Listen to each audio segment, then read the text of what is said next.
there was no way I could go in with any authoritative stance. So I had to go and like, oh my gosh, did you see what they said? And I had to totally craft a different style of teaching that we were discovering it together. And so now Drew teaches it, and I've kind of, I did it for 15 or 20 years. The guy that called President Carter. Yeah, do they still ask about it? Yeah. It was Don Carter, who since died. He was the editor of the New York, what's the New York paper? New York Times. Yeah, he was the editor of the New York Times. He sat on the front right. That's the one. He's Jimmy Carter's cousin. So Bill Walker, who was kind of the organizer of it, took me to lunch one day and says, Jay, do you know Don Carter? And I said, yeah. He says he's the elder of the group, which means he's in his 90s. He sits at the front table. Yeah. He doesn't like you. And I said, okay, Bill, what can I do for that? There's nothing you can do about that. He's never going to like you. So that's my audience, So I'm like, I want to win that guy over, And so I eventually did get invited to his New Year's, not New Year's, 4th of July party. I didn't go, but it was, it's Jimmy Carter, Sam Nunn, it's that kind of crowd.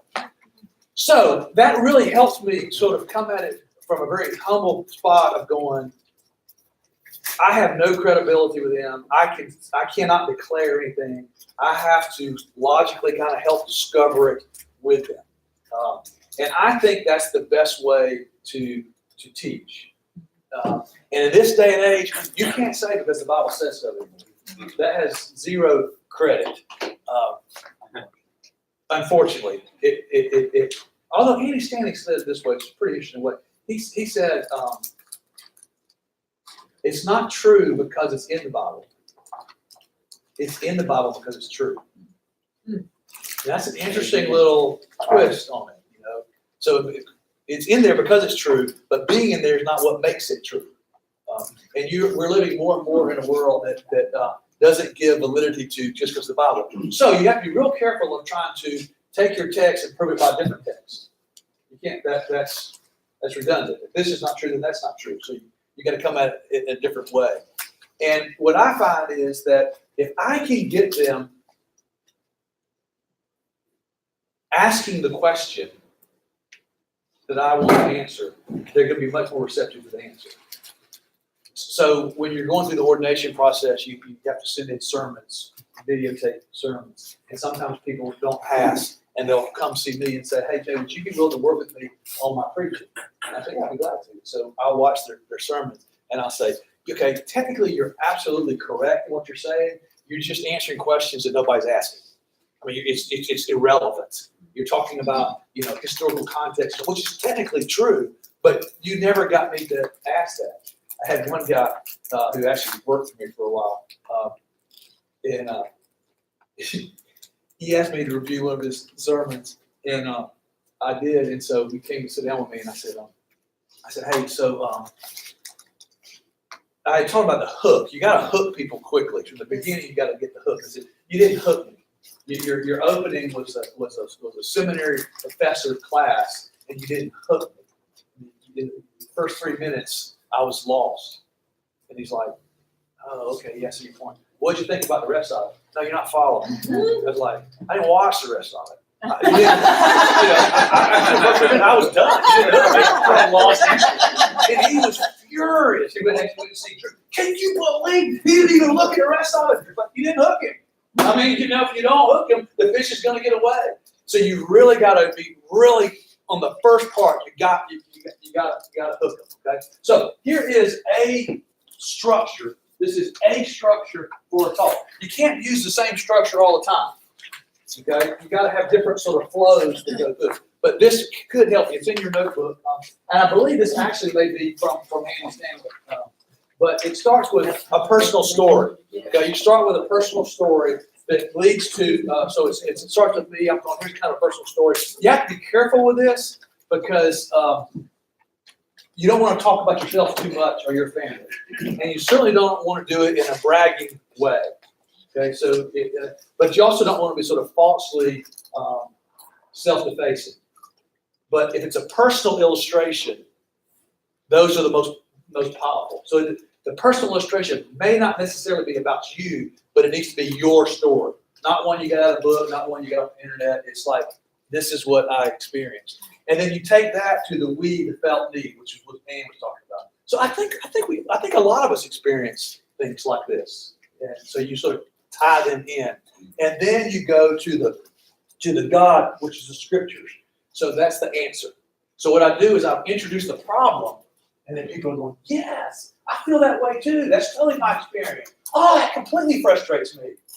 And then you go, well, here's what God says about that. So you get them asking the question before you answer it. Okay? And then you go to the application. Because of who God is and what God's saying, this is what he's calling us to do. So it starts out with an illustration, then goes to the felt need or the problem, and then it goes to the solution, then it goes to the application. And then you kind of close it with, and if you do that and I do that, this is what the world's going to be like. So it's the positive, preferred future of going, this is what our church can be if we all start doing what God is calling us to do. So that's just kind of an organizing flow. I don't think you should always follow the same deal. People, when it gets too predictable, they stop paying attention. They get ahead of you. So you gotta change the order around some in your talk. But that's a type of flow. Okay, does it make sense? Any questions on that?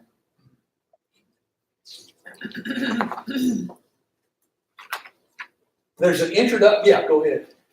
Personal story. You're saying you want to find yourself in that text? Could be, but I'm probably going to. I'm not to the text yet. It's going to start with studying the text. So I'm going to start with studying the passage. Then I'm going to work out from there. So I'm going to try to figure out what is the passage say? Okay, and then I want to go, how do I want to say that to my people? What is it that relates to my people here? So I'm going to come up with a big idea that I'm trying to convey. So for instance, my big idea for this coming week is that we find hope in that Jesus is God's promised provision. That's the complete sentence. That our hope comes from Jesus. And then I'm going to start going, how do I craft a message to convey that big idea? And my personal illustration, my connection point, is more about connecting than it is about the passage. So my point here is so this is the way I'm going to start on Sunday. I'm going to say so. It's Christmas season is starting, so that means all the Christmas specials are coming out, all the different ones. So, my family, day after Thanksgiving, we watch The Grinch. That's what we do. We watch The Grinch while we sit up. What are the shows that your family watches? And our series is Do You See What I See? So I'm going to tie it into. Do you see the same? Do you watch the same shows I do? And what we're looking at, the big picture of the series is, so do you see what I see? We're going to look at how one person sees something one way, but somebody else looking at the same thing sees it differently. So in this particular talk, the people are looking at their circumstances and they're seeing fear. Prophets are looking at their circumstances and seeing hope. Why? Because they know the big picture. They know they're interpreting this in the light of the promise of Jesus. So that's where I'm going. But I'm starting out just talking about, do you see what I see? You watch the same shows. And then I'm having gang the shows. And I'm going to go, so regularly, what do you watch normally when it's not holiday season? I watch the news, and that's where I'm going to the whole thing. So you see, I'm just telling stories. So people start out thinking, he's just talking to me, just having a conversation. And normally they'll think, I don't think he even knows where he's going. I mean, he's just yeah. So I don't use notes. So it will feel very much like I'm just talking off the cuff, that I'm just up there, interacting with the crowd and going. But it's manuscript out. It's all written out. But none of us, we don't use notes. We just have it so that and this is my pet peeve on it, okay? If you can't preach it without notes, it's too complicated. Nobody else is going to be able to follow you. If it doesn't logically make sense to you, if you're having a hard time remembering the flow, then there's something out of order. Your mind should be able to go, yeah. Each step should lead to the next. So that's what I mean. But my personal illustration, I'm just introducing the topic and I'm building connection. And then I'm going to go to, in this case, it's going to be fear. That's the felt need is. And we live in a world full of anxiety. I mean, in our country, probably the least anxious place in the world, and yet we still feel it, and just gripped with fear. Well, what does God have to say about that? Go to the scripture. And then I'm going to go, so if we live with that hope application, we ought to live joyfully, we ought to live generously, we ought to live witnesses to that hope for others. That would be the application. And if we do that, our church is going to be full, it's going to be full of energy, and we're going to be making a difference in this city. That would be the first thing. Okay? All right, so what I want you to do now is sort of thinking through that. So you have the introduction, which is really, really important. Okay? If you don't hook them in the introduction, they're not listening to anything else. They're working on their shopping list. I mean, they may still be in the room, but they're not listening to you anymore. So you got to hook them, and then you're going to go to raising the question that you want to answer, and then you go to the passage. That's you're teaching the scripture. Just however you teach it. But then you got to get that. So what? This is when we do our. It happened great this past week. Typically, I come in and say, "This is what we have a team that works on the service," and I come in and I tell them what I'm going to do, and then they go, "So what? Who cares? What am I supposed to do with that?" So you got to get to the application and the close. So it's introduction, introduce the need, give the solution, call for the action, close. Okay, that would be the drive home. So you don't have to nail down all the details of that, but what might you use for an introduction? I usually do the introduction and the close last. I'll kind of start with my passage of scripture and really kind of focus in there once I know the real meat of it, and then I build out from that. I may go to the close next where I really want to land, and a lot of times the introduction is the last thing that I do because I don't know what I'm setting up yet. So I'll come back and like the video clip stuff, that came way after I'd already thought through everything else. So this is what the passage is saying. Here's where I'm going to take my people. Then I go back to how I want to introduce it. So it's probably the most important part of the talk, but I do it last because I don't know where I'm landing yet, and I'm setting that up. So I'm going to give you about 15, 20 minutes to kind of just work through how you might sketch out a talk, and then you'll talk to your table about how and get some input from them. Okay? So you're taking that same passage that you worked on and going, here's the way I might craft the talk together.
No, he's great. Yeah, he's awesome.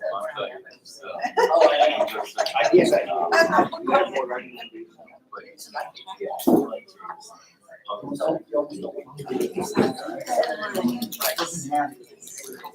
Yeah.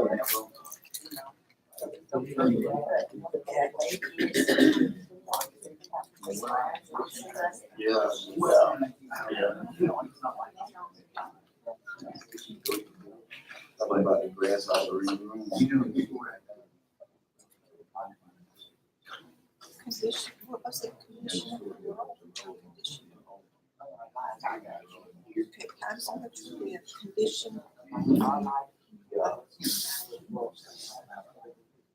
Yeah, I got it.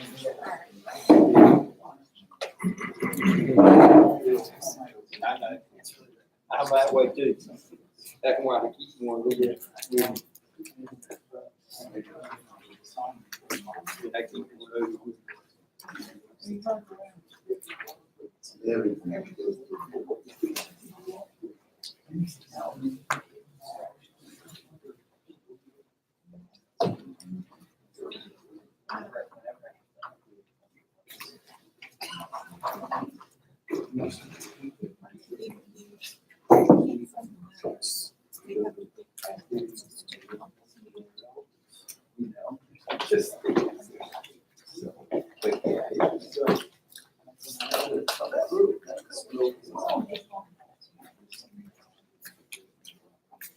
So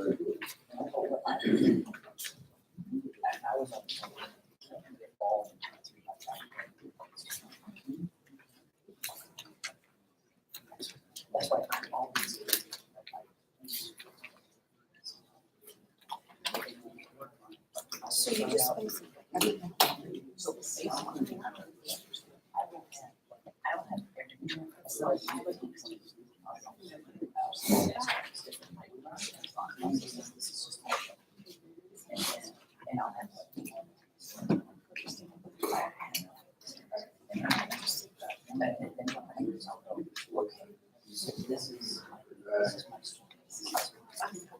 Pretty good. That was good. That's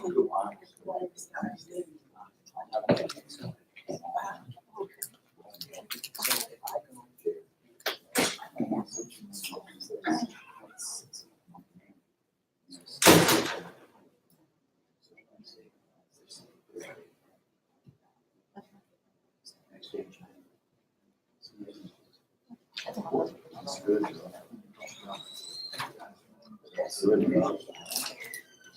this is a protection.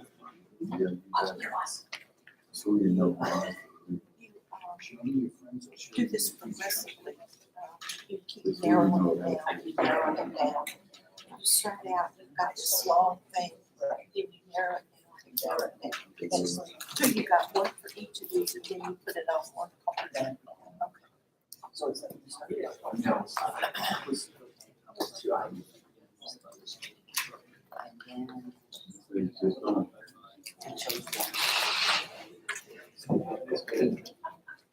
Okay. Yes.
There's nothing more either emotional than conversational.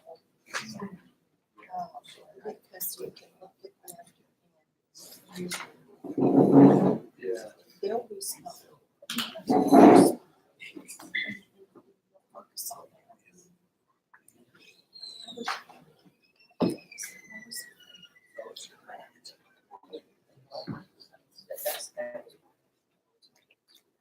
So it's fear. It's fear of failure. Yes.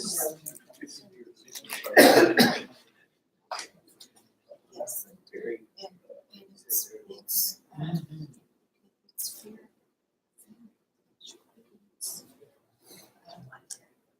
So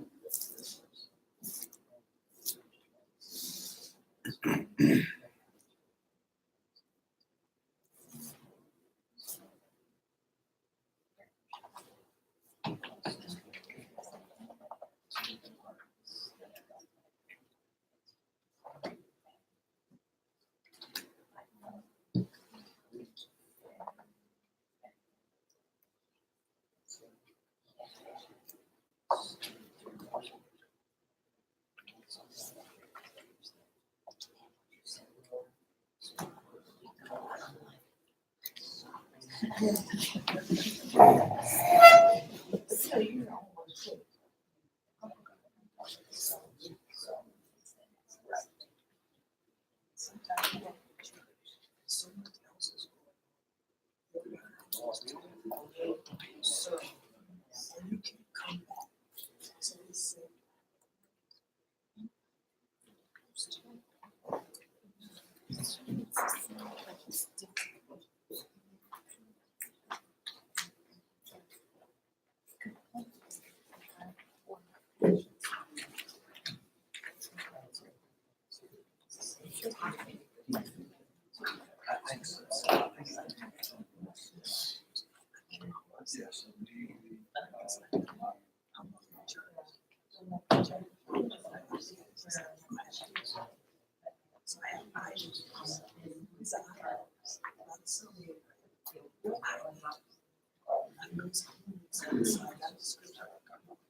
You could go one, two ways.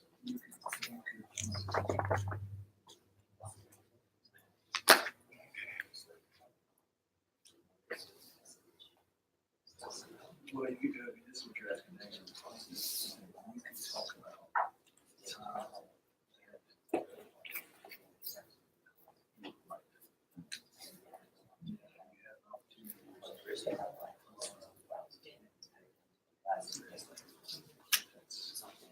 It's hard.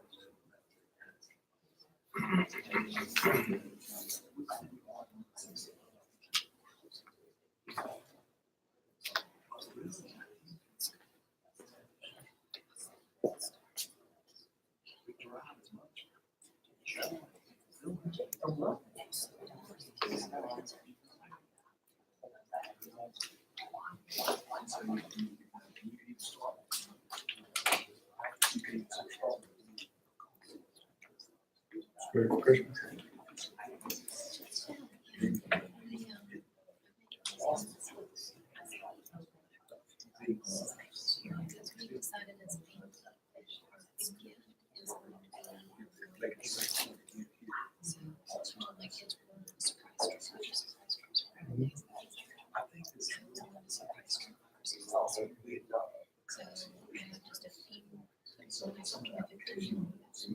That's normal for them for one day, so it gives that gives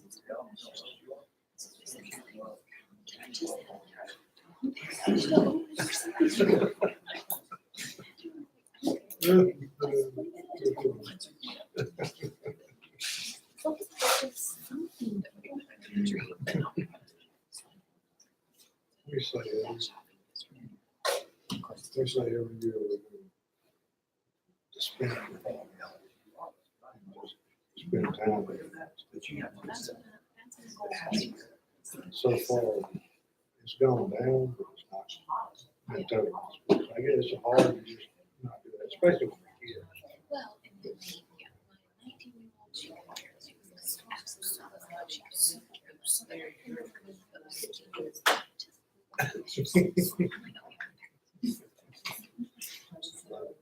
22-year-olds that just give me money. Just give me money.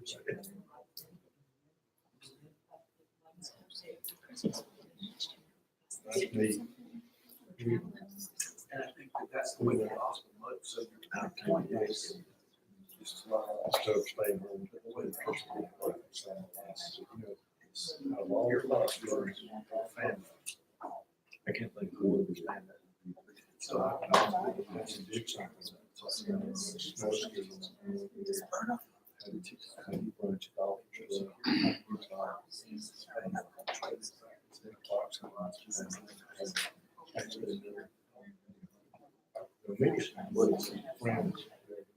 Those standing out, the rest of it is all.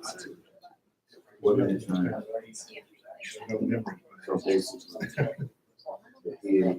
That's great. the how.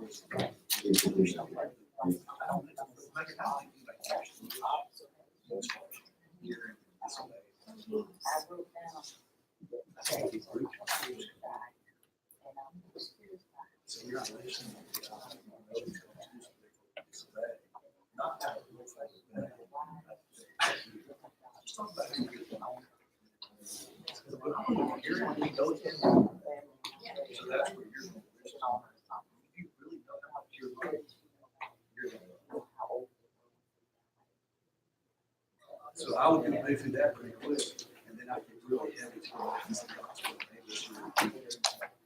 You could even.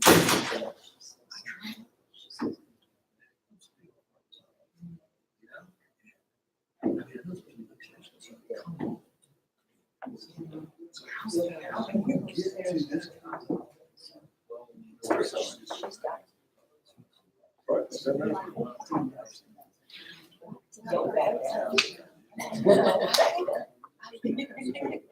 Horrible. That's the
Yeah, yeah. Yeah, yeah.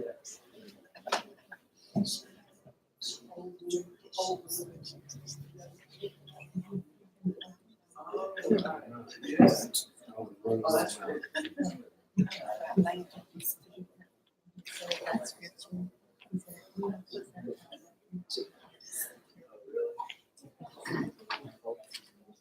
You can't forgive yourself, you can't forgive. Huh? You can't forgive yourself, you can't forgive.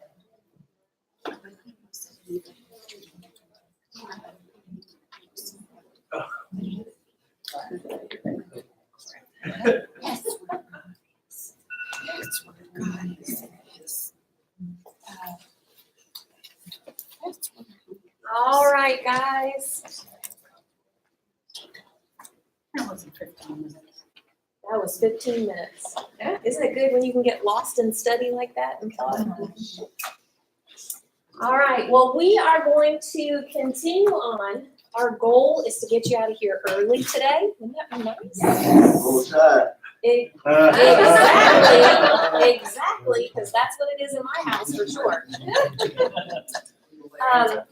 So what we are going to do next is move on from content to delivery, okay? So we're going to make a little shift here. So if you guys can kind of recalibrate your brains, okay? We're gonna get you out of content and into delivery. So I went to a workshop, I was just talking to Jay about it, which was through Group Publishing called their Next Level Speaker Training. And I don't know if any of you guys are familiar with Group, but all the stuff that they do is great. It's really hands-on, interactive. It's just the kind of way, it's actually a lot of what we do is that kind of format. And so I went up there and did this next level speaker training, and I was telling Jay, the first thing that we were supposed to do when we came in was we kind of got, acclimated to our tables or whatever, and then they said, well, what I want you guys to do is to take turns coming up on the stage, and you're going to introduce yourself and tell a little bit about what you do and why you're here. And so we did that, and all of us, went through and did that. Then we spend all day long talking about stage presence and talking about how to deliver messages and what to do with your arms and your hands and all of this kind of stuff, what to do with your face. And then they said, okay, now we're going to evaluate all of you guys. And what they did was they turned the sound off and they played the video of all of us coming up and speaking. Oh, wow. And then we had the opportunity to look at ourselves without hearing any words and evaluate our facial expressions, evaluate how we use the stage, evaluate all of these things before we knew that we were even being evaluated on it. And it was very interesting. It was very eye-opening and a little bit humiliating. But it really taught me some great things about the importance of delivery and body language and tone and inflection and all of those kinds of things. So that's exactly what we're going to talk about now. And we're going to do it in a similar way. I did not videotape you guys, so we will not be watching you guys. But what we're going to do is actually move through a process of learning from some great communicators. So I have little 3-minute video snippets that we're going to be watching. Some of those we're going to be watching with no words. And we're going to see what that person's body language is telling us. We're going to notice things that we may not notice when we hear words. Because a lot of times we get so caught up in the content and the engagement and the interaction and learning that we have a hard time paying attention to how much body language and stage presence and delivery really plays into people's receptivity of our message. Because you can have a message that's on a scale of 1 to 10 and 11, but if you don't deliver it well, people are not going to receive your content and they're not going to hear you in that same way, okay? So in your notebooks, you guys will see that there is a page that says delivery up at the top. It might be the next page over from where you guys are. Yep, it is. And what we're going to do is talk about all 3 of these individual areas separately based on these little video clips, okay? So the first one is on stage presence. And when we're talking about stage presence, I'm talking about how does the speaker use the stage, use the area that they have been given, okay? Do they just stand in one place? Are they back and forth and back and forth and back and forth? Are they, so one of the things that was really, really funny about my wedding video. How many of you guys have your wedding on video? Anybody? Okay. Have you guys ever watched that in fast forward? We found that was one of the funnest things that you could do on an anniversary because my husband does not stand still. And so this was Corey in our wedding video in fast forward. I mean, this is him, just constant. But we want to make sure that we are not doing anything that can distract from our message, okay? So we're going to look for those kinds of things. Here are some of the things that I want you guys to be looking for, okay? Number 1, how does the speaker use the space on the stage? Are they back and forth a lot? Are they back and forth too much? Are they just stationary and just in one place? How do they use the space on the stage? Does the speaker use notes? If so, are the notes used as a guide for the speaker or as a crutch? Because sometimes you can have somebody that's given a sermon and they're reading off of the page. And that's not using it as a guide, that's using it as a crutch. Or do they come back, do they talk and deliver the message and then come back, glance, and then keep on delivering it? So are they using it as a guide or are they using it as a crutch? Does the speaker use any equipment, microphone, podium, stool, screen, etc., Does it add to or distract from the presentation? Sometimes you can get so many extras that you distract from your presentation. But then other times you can choose not to use any, and then people are saying, hey, I just needed a place to put my eyes. I needed that one point to be up there. So I want you guys to look at these little snippets. What's being used and how is it being used? And then did anything unexpected happen? How did the speaker respond? Now, in these video clips that we are going to be looking at, the answer is no, nothing unexpected happened. But from time to time, when you are speaking or when someone else is speaking, something unexpected can happen. And how will you respond, or how does the speaker respond to that? And so all of those things are really important. That's a part of this, this area of stage presence, okay? So what we're gonna do first is look at Wayne Cordero, okay? He is the pastor of New Hope Fellowship in Honolulu, Hawaii, and we're gonna do this one silently, okay? So I'll let you guys just watch him for a little bit, and then while he continues on, I think it's about 3 minutes, but we'll just watch in silence for about a minute. And while he continues on, you guys can have a conversation over these questions right here. What do you learn about delivery through his example? Oh, Jay, will you get those lights behind you guys?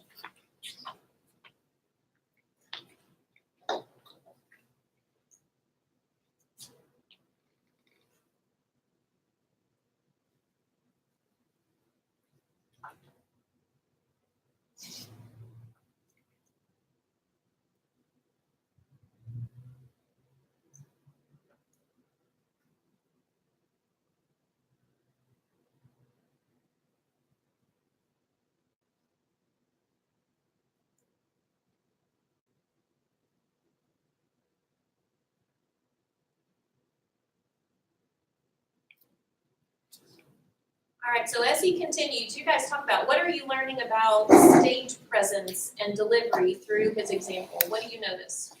Animated.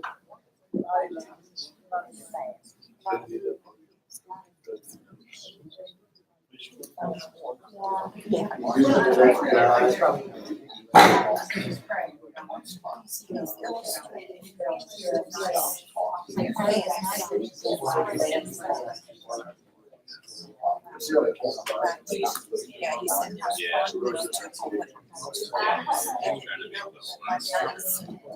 like this.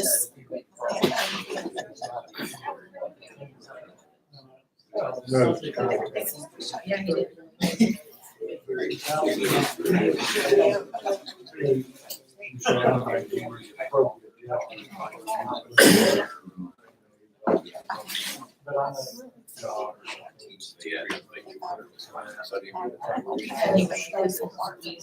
did. Yeah. Got glands up. So it's appropriate gesture, not nervous gesture. Great observation.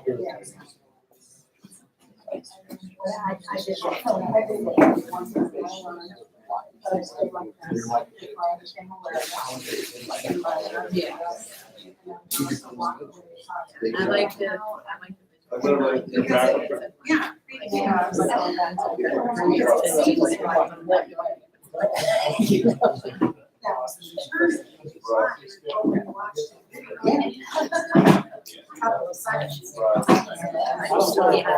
Yeah, there's a.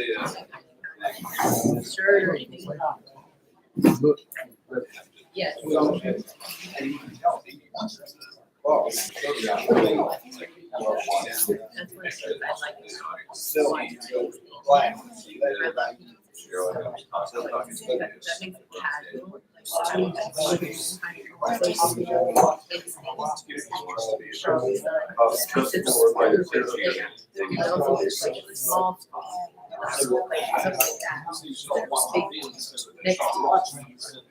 Which is kind of low, but That's where you got it. everyone needs to see it, you know, and don't have like certain words.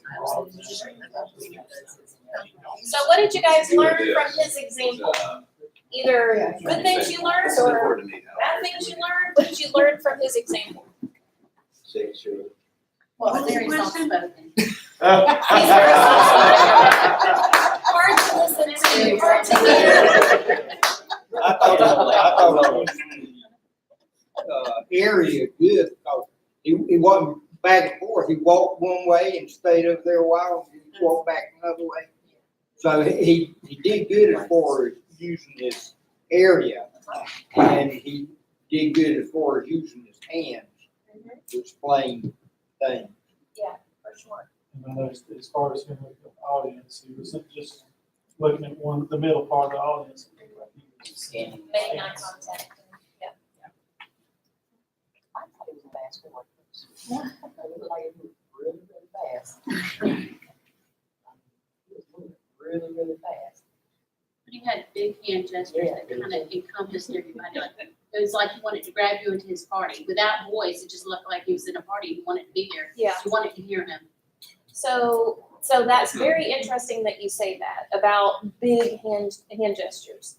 Because one of the things, and we'll talk about body language in particular in just a moment, but one of the things that I learned at that next level speaker training is that whenever you use small hand gestures, like repeatedly in the course of your talk, where your elbows are kind of tucked in, it communicates insecurity and uncertainty.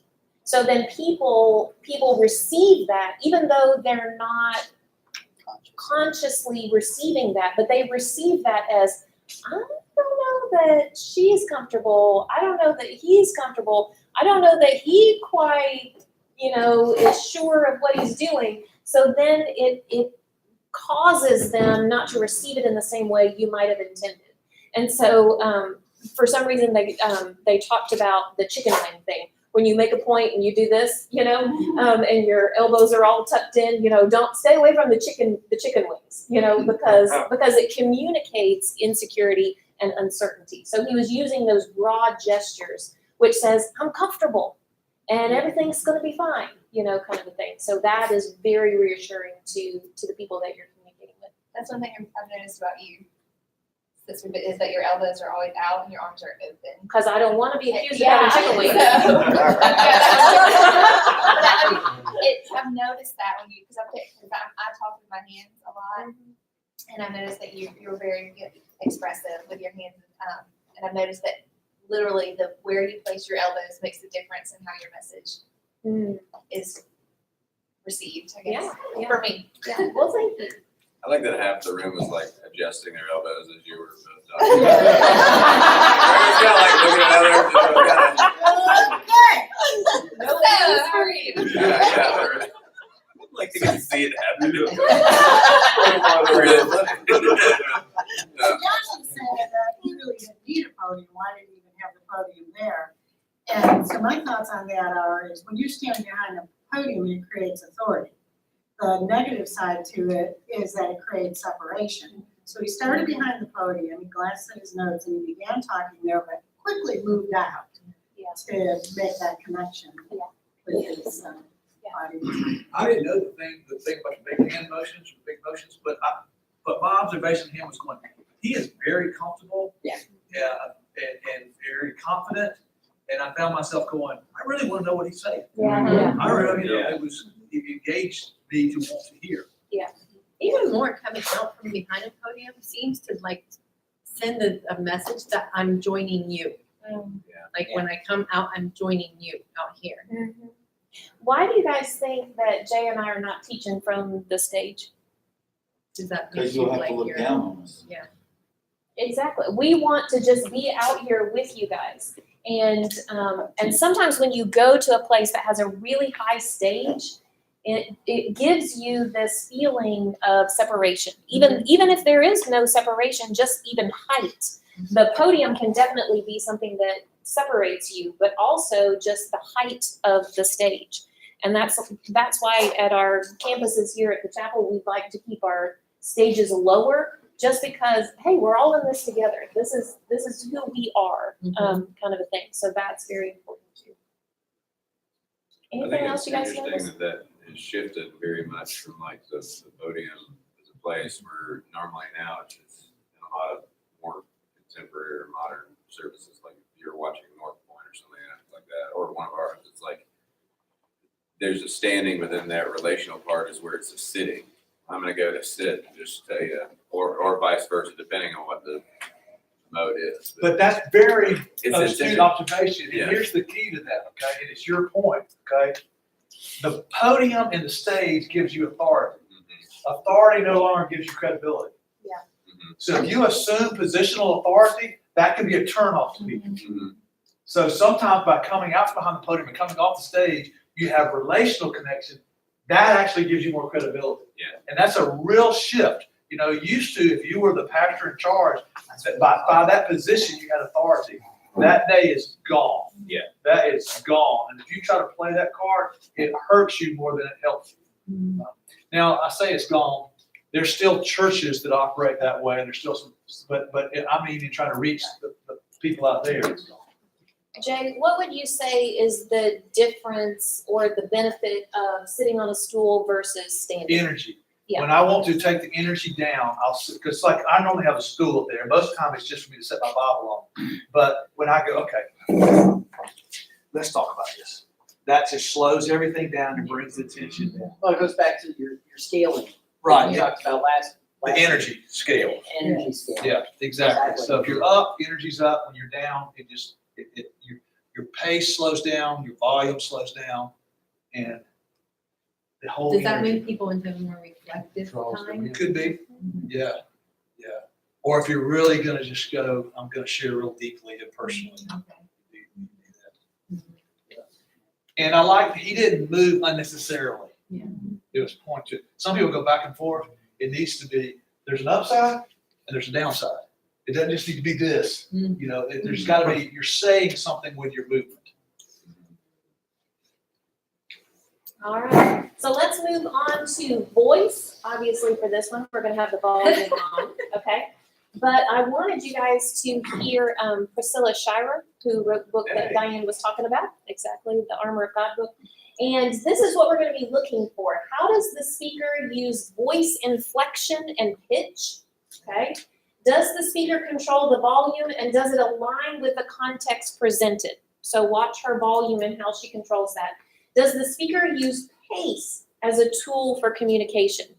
Just like what Jay was saying with sitting on a stool and kind of slowing things down, sometimes it's really important for us to have high energy and a lot of speed, and then other times is a time for reflection, it's a time for thinking, and we need to be able to reflect that in our voice. Is the speaker understandable? Do they enunciate their words clearly? Do they avoid using colloquialisms? Colloquialisms, yes. And another thing, in addition to that word, does the speaker avoid using churchy language? Because I think a lot of times we use insider language, and if we are expectant of guests to come, then we need to speak to the guests in a language that they understand. When we use very churchy kind of language, they end up feeling like outsiders, unless we very clearly explain what we're talking about. So anytime you use a very churchy kind of phrase that may not be understood by someone who is new to faith, who's just walking in the door for the first time, you want to make sure that you are explaining that word so everybody understands, not just making the assumption of, oh, you guys already know this, or you've already heard this story, or you already know this. But we need to be careful about that. And is the speaker's voice pleasing to listen to? Is this somebody that you could listen to for 25 minutes? Are they using their voice in a life-giving way? So we are going to listen to her. Jay, move it in the lights. My second son, Jerry Jr., is a fairly gregarious personality. He's outgoing. He's excited for a challenge.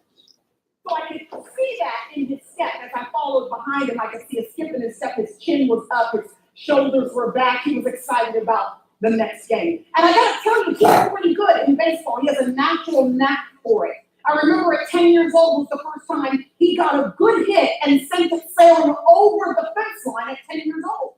And I think it's partly because of his size, just a lot of power behind his swing, great as a first baseman. So we were really excited about his success in baseball. next game, just excited about the next challenge of the tournament. But because I was following behind him, I had my eyes glued on him and I could see when something changed. I could see that as we took the short walk from where we parked the car over to the dugout, I could see that his shoulders started to hunch over and his head hung down. I could see that skip that had been in his step had changed. He was kind of walking like he was nervous. He was wringing his hands a little bit. I saw that he was looking around, his eyes darting and looking a little bit sketchy. I was trying to figure out what happened to my boy. It was a short walk from where we parked the car over to the dugout, and all of a sudden his countenance had completely changed. So I started looking around trying to figure out what was going on. Why did he look so insecure and fearful all of a sudden? I realized as we were going toward the dugout, we were walking past some kids from another team. They were all laying on the grass underneath the shade of an oak tree getting ready for the next game. As I passed them, I could see this was the team we were about to play next. Kept walking and I kept getting a look at these boys. And when I looked at them, I realized what my son's problem was. We had faced this team before. We had faced them earlier in the season. And when this team had played my son's team earlier in the season, they had annihilated us.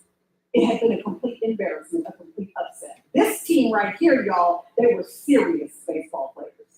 You know the kind of players that have the serious parents?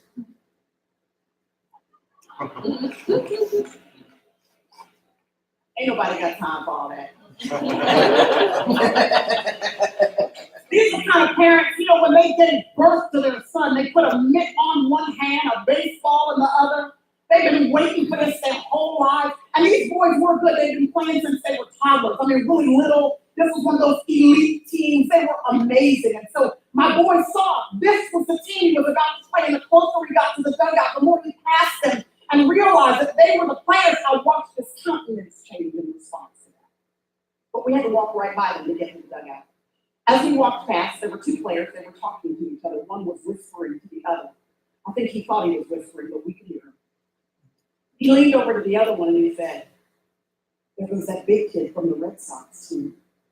Is he the one that hit the ball and it went over the fence? Yeah, he was the one at first base, the one that caught any of the outs that we got in the game. That was him. So that's Jerry Shire?" When my boy heard his name cross the lips of the opposing team members, those shoulders that had been hanging down, all of a sudden I watched them pop back again. I watched his chin go up. I watched him get a little swag back in his step as he headed over toward the dugout. In fact, we had to bring him down a few notches. It's amazing really how your countenance changes when you really overhear and understand what the enemy thinks about you when he sees you coming.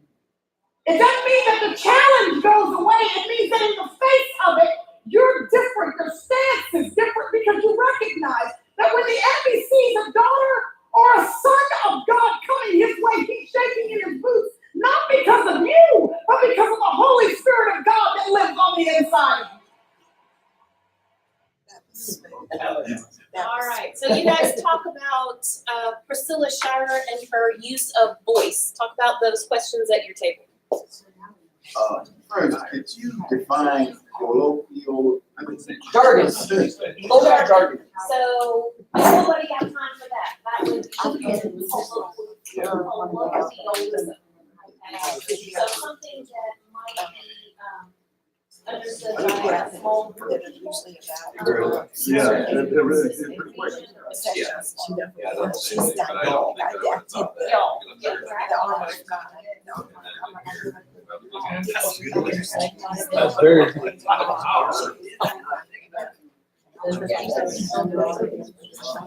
her attitude got it through.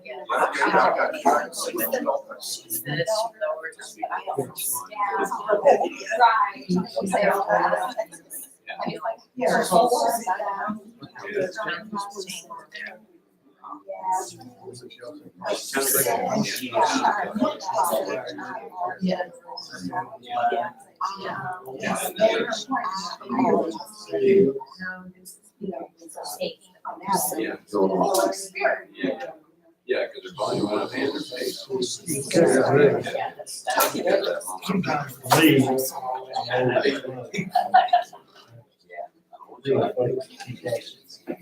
Here's the big thing. she reminded me of someone I don't like to listen to. Russ, I didn't realize that.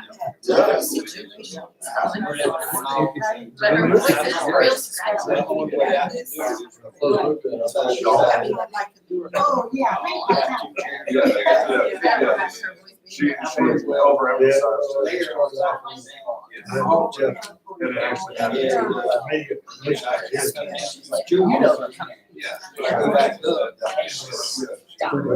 like sweet. Exactly.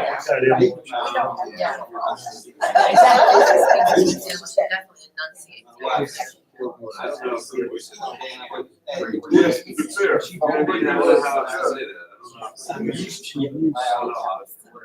All right, so what are some things that you guys learned from her example? Say it again? What are some things you guys learned from her example about delivery? Colloquialism can be a positive thing. Absolutely, if you know the context in which you're speaking, for sure, yeah. But you have to be aware of that. Had she taken that same talk and gone to a different country, it probably would not have been an effective phrase, because how do you translate that? So you have to know your audience, for sure. If she'd given that talk in a pew sanctuary from behind a pulpit, it would not have worked. Yep. No. Her use of pause. I just, you know, you get that yourself, you can speak volumes in a half a second of silence. Which any parent knows, right? Exactly. When the parent gets quiet, all of a sudden the kids are like, something's about to happen, right? I mean, can you guys imagine, I think your point is so good, Mike, because can you guys imagine what music would be without any rests, without any pauses? It would be chaos and it would be exhausting. Absolutely. The rests and the pauses are just, they're the part that makes all the rest of it understandable and makes us able to hear and kind of begin to be moved by the music. We need to do the same thing with our voice. We need to make sure that we are taking advantage of those places that we can pause and let things sink into our hearers' minds. Because if we just keep going and keep going and keep going, then all the stuff that is going in one ear is going out the other because it doesn't have time to kind of filter through their brain and allow them the pause and the opportunity to understand. Which actually is one of the reasons why from time to time Jay talked about doing two-part talks. That's a really effective use of a pause. When we give a talk and maybe we do like a first 10 minutes of a talk, and then we take a pause and we take a break and we sing a worship song or we do a responsive reading or we have a prayer time and we let that sit with us and then we do the next part of that talk. So just because you're doing a sermon doesn't mean it has to be done start to finish in however long it takes you. You can break that up and make good use of those pauses. Anything else? Even using communion as the center between the first part and the second part. Communion doesn't always have to be at the end of the service. Yeah, for sure.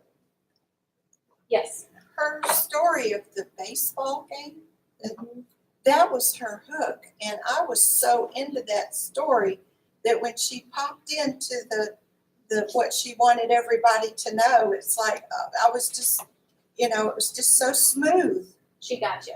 She got me. Yeah. I was just absorbed in that. And then, but I also got her point. Yeah.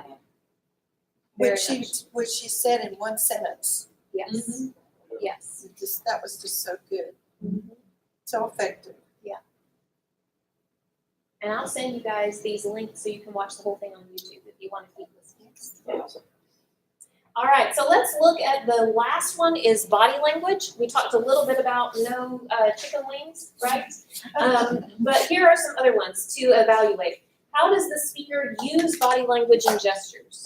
Do they look natural? Do they add to the presentation or take away from it? Does the speaker appear comfortable? How do you know? What is the speaker's posture? Does the speaker maintain eye contact? That was one of the things that you guys talked about with Wayne Corderos, was that he did a good job maintaining eye contact. Does the speaker make any facial gestures that distract or take away from the presentation? That is something that is really hard for us to identify in ourselves. A lot of these are hard for us to identify in ourselves. If you have the opportunity for someone to videotape a talk that you do or a teaching that you do, it's going to be uncomfortable to watch back, but it's going to be so informative and life-giving, because you'll be able to see some of these things that you did not know were present, and you'll be able to do something about it. It's your biggest blind spot, is how do I appear to other people as I'm speaking? And really the only way that you can really accurately assess that is to be able to watch yourself back. So I encourage you guys to do that. So this next one, we are going to watch Christine Kane. I don't know if you guys are familiar with her, but she is a dynamic speaker. And we're gonna watch her half on silent, and then I'm gonna turn her on. So you can kind of make some judgments as to maybe how animated she is and what she might be talking about. And then we'll kind of turn her on about halfway through. The Apostle Paul's reminding the Corinthian church that everyone. Hold on, I got to turn on the personality. He's outgoing, he's excited for a challenge. So I can. Okay, here we go. All right, so watch body language.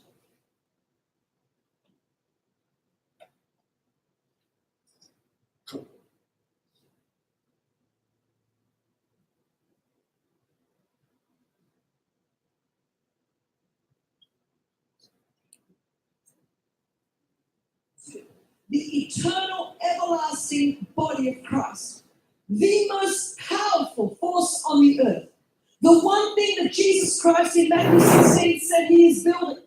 He said, I will build my church, and the gates of hell shall not prevail against the church of the living God. In the world in which we live, there are many things that are being shaken.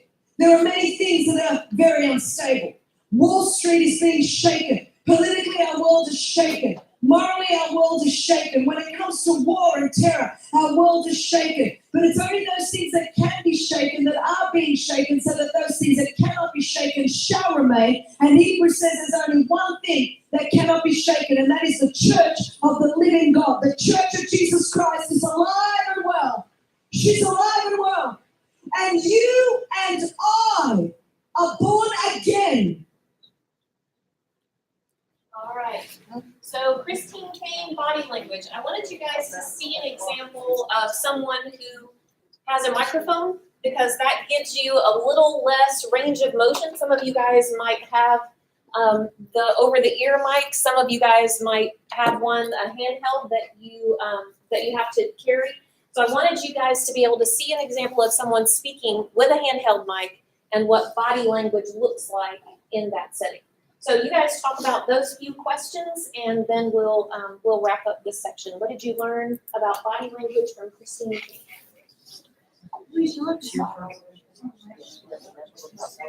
After watching the others. That was very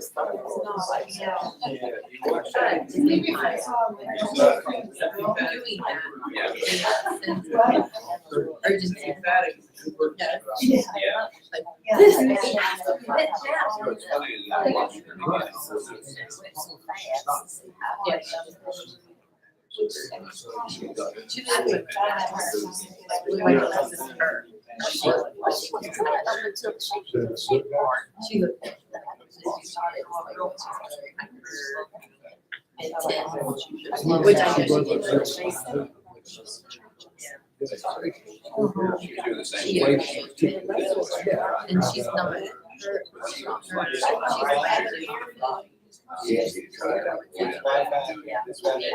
It's the same motion. Carol Lee.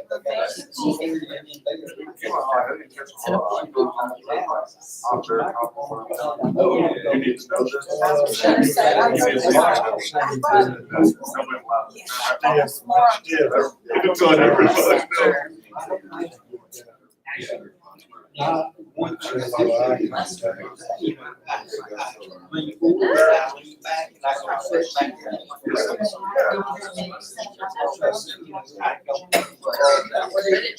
Oh, sure. Goes back to there.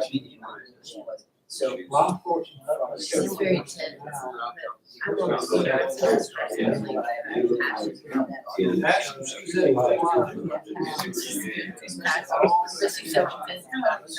All right, what did you guys notice? What did you guys learn from Christine? She does, how many of you guys have seen Christine speak before? She does a lot of walking, Yeah, we. a lot of walking, she does. She does get those steps in for sure, yeah. But she's very passionate. I mean, seeing her passion, it's like she's driven for what her ministry is. Yes, and one of the things that you'll notice is, did you guys see that she had the stool up there? A lot of times she'll start out in the stool and she will speak in the stool in a way that is, you know, very conversational and that kind of thing. But this is from like the middle to the end of her message, and she's making her point, and her steps match her passion and intensity during that time. So, yeah. Also, she's typically speaking in massive auditorium. Yeah. Yes. So like we were talking a lot about eye contact, so she's probably in front of 10,000 people. Right. Yes. So it's and the lights are on there, it's a big stage, which makes her moving a little less distracting when you're in that huge context. Yeah, She's in an arena. If you have a small, tiny space and you're moving that much back and forth, then it's gonna seem like a whole lot more than if you're in an auditorium and you're moving back and forth that much. It seemed appropriate though for the truth that she was speaking, the fact and the truth of it. And for you to say that she doesn't always speak that way, that she'll start more, and she invited them in, and now she's getting to the crux of her point. Sure. You know, because I use the example when I speak to my children and I get to that point where you just need to know the facts. This is the way it is. That's exactly what I saw with the Yeah. voice off, is that, Yeah. you know, there's this, and this. Yeah. There's no question about it. Yeah. It's not up for discussion. These are the facts. Yes. That's Christine. That's it. Yeah, so I thought it was too much, too fast, right at once, you know, and then I made the comment that, but I don't know how she started. Exactly. Yeah. But I think I'm like that, too much, too fast. So I think there's a lesson here for me to like start out slower, invite people in, Yeah. engage. One observation that I had was the fact that if I had been sitting in the center front section, I would have felt completely disconnected from her. Because it seemed like she was always looking to the sides. She wasn't looking at the center.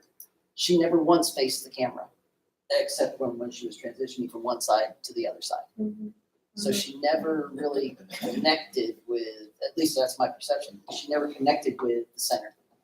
And we would need to look at the whole talk Right, in order to yeah, see, right. because she could have spent a good majority, Right. because we just took a little 3-minute But in that slice out of snippet, the, I couldn't get Yeah. connected with it. I don't know if others that have seen her would agree, but I think like I saw her, I think the first time Louis Giglio brought her out at Passion, like, and she was brand new to ministry, like she had been called into this ministry and he puts her on a stage with 10,000 people. And so she might not feel comfortable even facing the camera, you know, like she's just there to tell her message, you know, like, and I don't know that she really feels totally comfortable Yeah. yet in that setting, you know, like she didn't.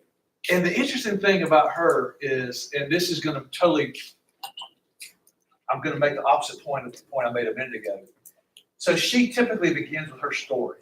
And so she was sexually trafficked and abused and has a ministry of trying to liberate women who are being sexually trafficked.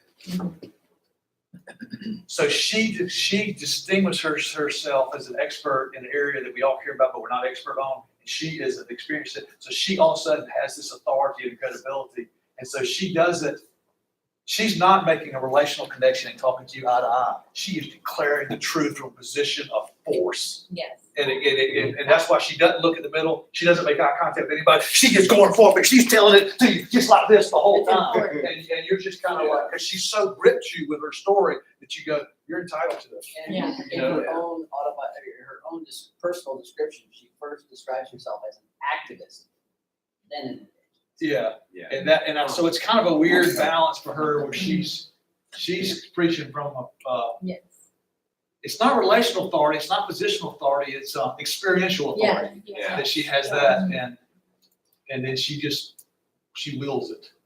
And I think when she's sitting, that's when you feel all of the connection, you know, like Absolutely. Yeah. So what are some lessons, what are some takeaways for you guys from this time? When we talk about delivery, what are some things that you're like, oh, I don't know that I've thought about the chicken wings and how I hold my elbows, or I don't know that I've thought about how I'm able to use the space that I've been given, or I've never thought about how I use my notes and you know, what might be separating me from the people that I'm teaching, or what are some takeaways for you guys? So talk about that at your table, just for you personally. What are some areas that you might, something that you might not have thought about?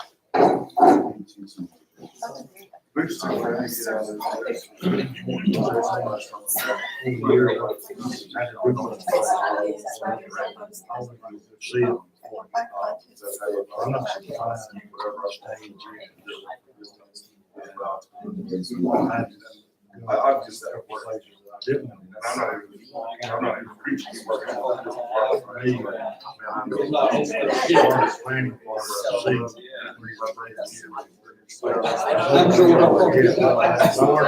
Know what about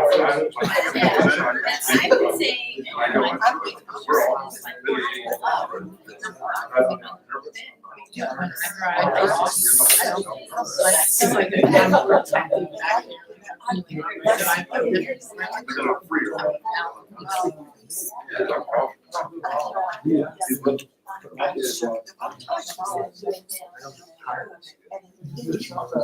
like where the camera shoots.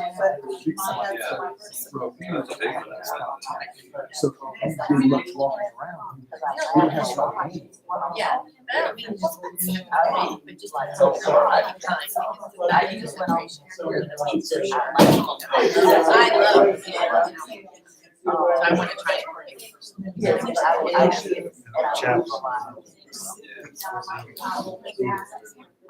He came and done now. He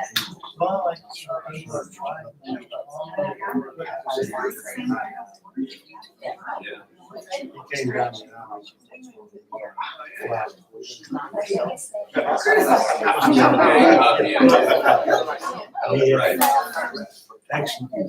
Expert control.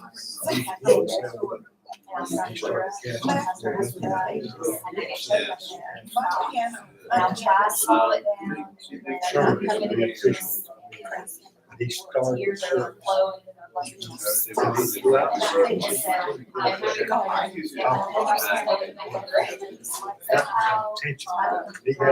That was his hook.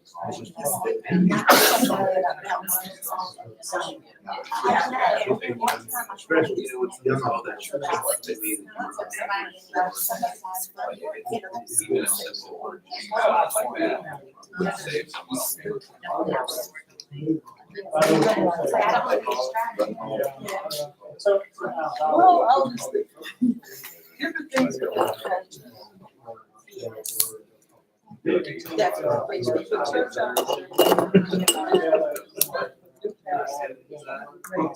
Yeah.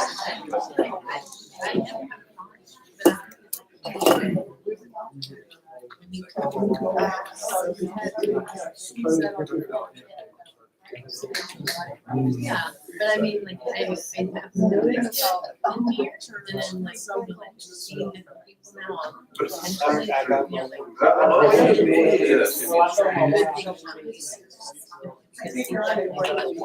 Right. Yeah.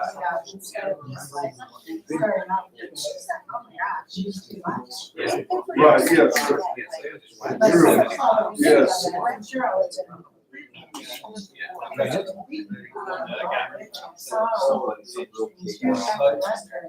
Queer, most, it's got a lid on top of it.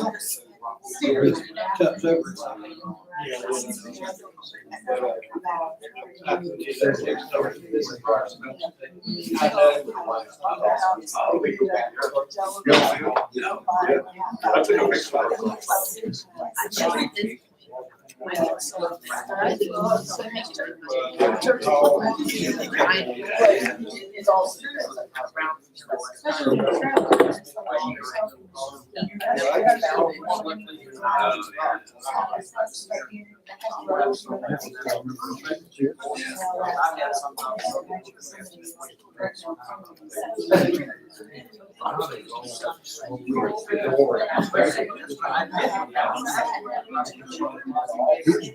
We're on maybe It was almost like it was playing. And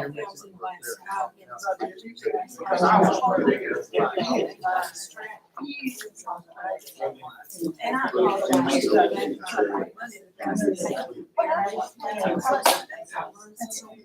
And they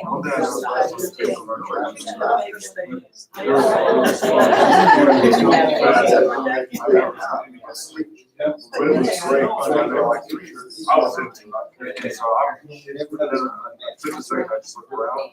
It was literally like the church hall, like if it was on a teeter totter, it might have felt that. It's just when you start going, there was this. But now to her point, if you start out like that, too.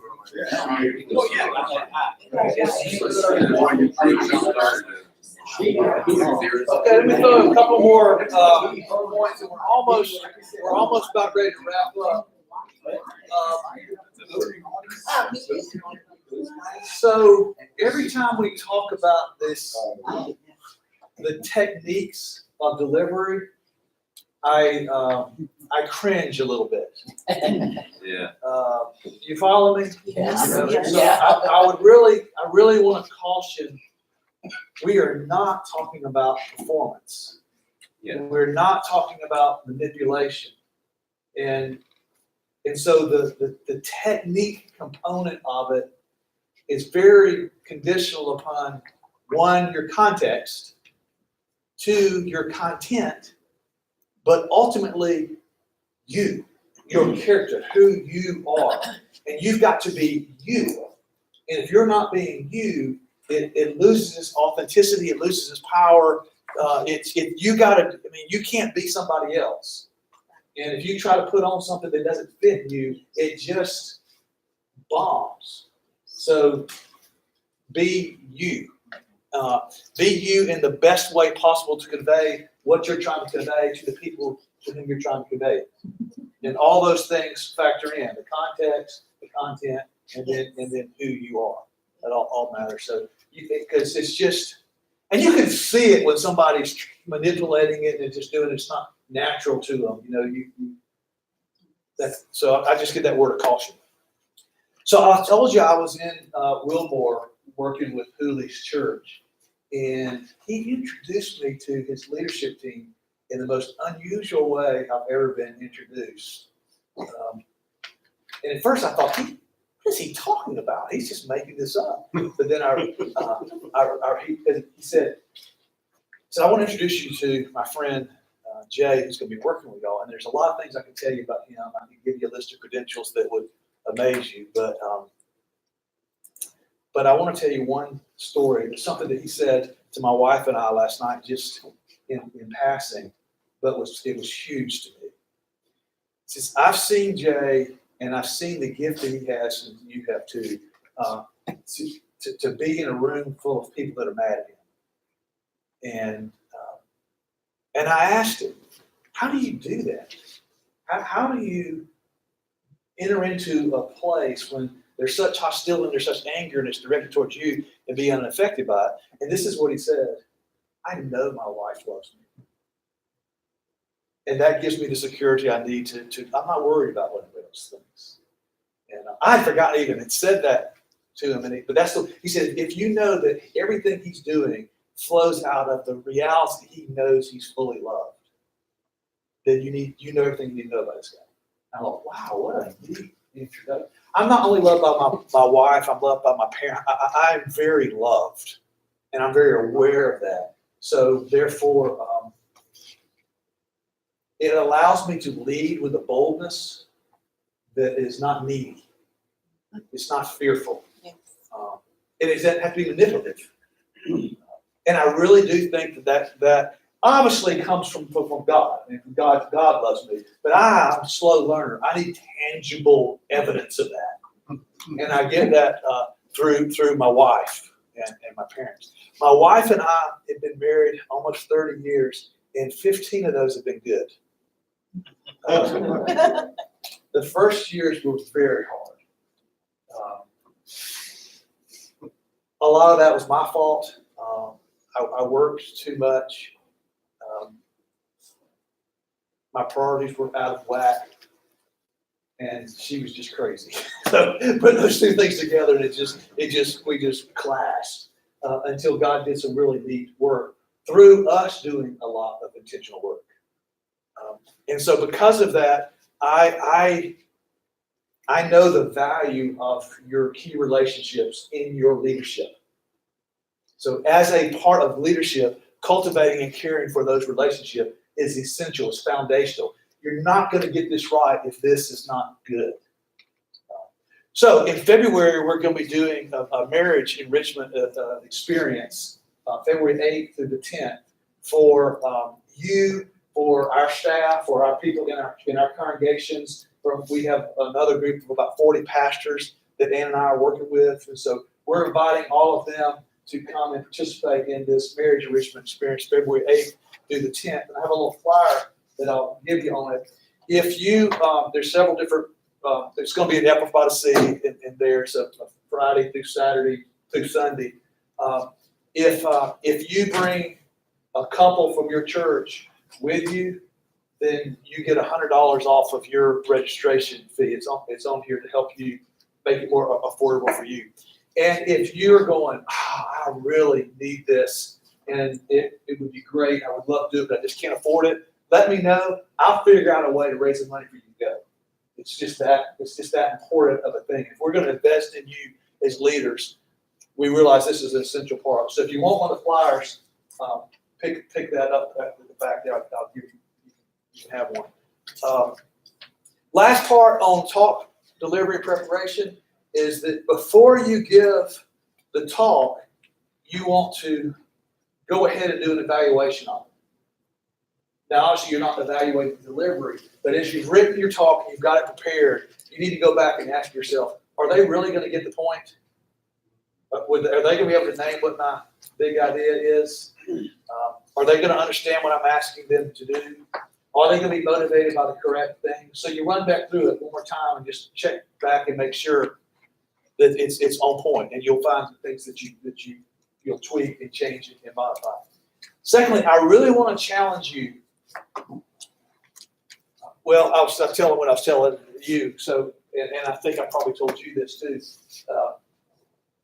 To be given the privilege to stand before the people of God, to teach the Word of God, is a sacred and holy privilege. It is an honor. So take it seriously. Do not be lazy in your preparation. Be diligent and give it your best. However, no matter how well you do, God is going to be no more God. And no matter how bad you do, He's going to be no less God. So in one sense, you're not changing anything. So don't feel like this huge weight and this huge burden. It's a joy and a privilege. Do it well because you are deeply loved. But don't get too obsessed over you're going to ruin God's plan if you mess up. He's got it. Okay, He's in charge. But you obviously want to continue to do it well because it's a gift to God that you want to do as best as you can. And there's really no shortcut over doing it often and evaluating it regularly. I mean, that's the way you get better. I would encourage you to get with somebody at your table and say, hey, if I videoed one of my talks and send it to you, will you evaluate it, give me some feedback? So, Chris Dockery, who's in here, and I heard him say he was in the advanced class today at the seminary. So the seminary is teaching the class over in our other building over there since Thursday. They've been doing a class, basically the same thing you're doing, but over 3 days. The graduate level part is they video sermons and they give sermons and then they're critiqued on that. That is the next step for you, is you do it and let people pick it apart to get better. So you were saying it perfectly. You said, this is if you get anything out of this course, it's because you're bringing it. You're given an opportunity to get better, and what you bring to it, you get out of it. If you want to get better in your teaching, have somebody watch your videotapes and critique it, and watch it yourself. You'll learn a lot just by watching it yourself. It's not fun. It's tough to do, but we do it pretty regularly around here. I just watched Drew's talk from last week. I watched yesterday to give him. I'm gonna give him some feedback on some thoughts that I had, and people do the same for me. So that's the challenge. Okay, work on your key relationships, because when you're loved, you're able to lead with a boldness that's much more pure than if you're needy. And then work on your talks by getting them evaluated. All right. All right. So this is a wrap for this class. I know, that's right. But I did want to remind you of a couple of things. You guys have that How People Grow book to take with you and to read that before our next class, January the 5th. So you guys put that on your nightstand and read. And then the second thing is, for those of you who have not turned in your mutual ministry team covenants, if you have it today, go ahead and give it to me before you leave today. If you have not turned it in, then definitely either send it to me. You can scan and send it to me over email. That works, or you can bring it to the next class on January the 5th. Okay? January the 5th will be in this room again. So I hope you guys have a very Merry Christmas, a restful holiday season, and an awesomely happy New Year. Okay? What's your email? What? What's your email? Email ANNE at thechapelministries.com. You need help with tables? I do need help with If tables. anybody would like Yes. some tea or lemonade, you can take these home. Green tea and lemonade. I don't have room for my Oh, phone. and there's a little thing that the guy from Shane's brought that has a scratch off thing. If you bring it in the new year, don't scratch it off ahead of time. Because you gotta scratch it off when you get there, you get some sort of prize or something, I don't know. But anyway, that's for you guys too. Scratch it off. Yeah.